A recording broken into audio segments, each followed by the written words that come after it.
এই মধুর কৃষ্ণ নাম গাইতে ভুলো না, এই মধুর হরি নাম গাইতে ভুলো না।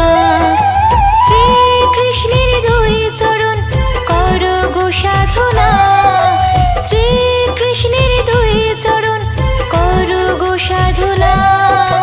মধুর হরি নাম গাইতে ভুলো না, এই মধুর